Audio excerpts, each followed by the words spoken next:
Magandang umaga mga ka-happy hour. Narito ang mga balita para sa MBC TV Network News Update, 9 AM edition. Civilian mission sa WPS, peaceful sa kabila ng panghaharas at illegal blocking ng China. Yan ang MBC TV Network News, ni Edniel Parosa. Mapayapang natapos ang ikalawang civilian mission ng grupong Atin Ito sa West Philippine Sea.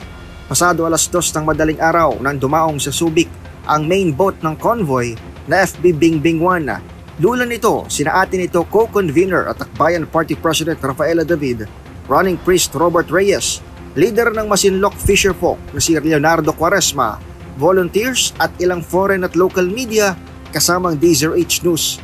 Ayon sa Atin Ito Coalition, generally peaceful ang halos 2 araw na paglalayag sa kabila ng harassment at iligal na pagharang ng China sa mga papasok sa Baho de Masinloc. Umabot sa 2 sasakyang pandigma ng China ang ipinadala nito para lamang takutin ang civilian convoy na kinabibilangan ng People's Liberation Army Navy Vessel 175 at 668 na ating nakita, habang 3 China Coast Guard ships naman ang halinhinang umescort sa ating grupo. Sabi ni David, may tuturing ng harassment ang pagradyo pa lamang sa mga Pilipino sa loob ng exclusive economic zone ito. Pero sinado rin ng PLA Navy ang advance team na nakalusot sa layong 25 to 30 nautical miles mula sa Panatag Shoal. Kahit may presensya ang mga Chino, nakapaghatid umano ang team ng 1,000 litro ng langis at 144 na mangingisda naman ang nabigyan nito ng food pack. Inaantabayanan pa kung magkakaroon ng ikatlong civilian mission ng Atin Ito na unang nagsagawa ng Christmas convoy noong nakaraang taon. Para sa MBC TV Network News, ito si Edniel Parosa. Sama-sama tayo, Pilipino.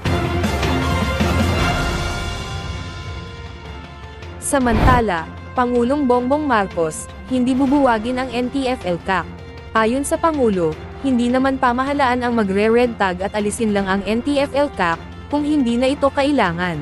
Walang nakikitang dahilan si Pangulong Bongbong Marcos para buwagin ang National Task Force to End Local Communist Armed Conflict o NTF-ELCAC. Sa kabila ito ng deklarasyon ng Supreme Court na malaking banta sa buhay at kalayaan ng tao ang red tagging.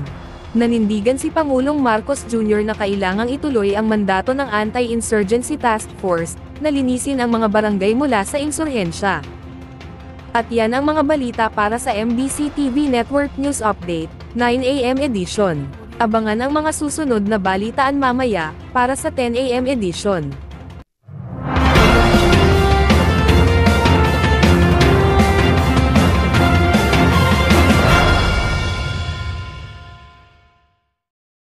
Mga ka-happy hour, kung gusto mong manood ang mga balita sa MBC TV Network News Update, mag-subscribe sa aming YouTube channel, at i-like ang aming Facebook page.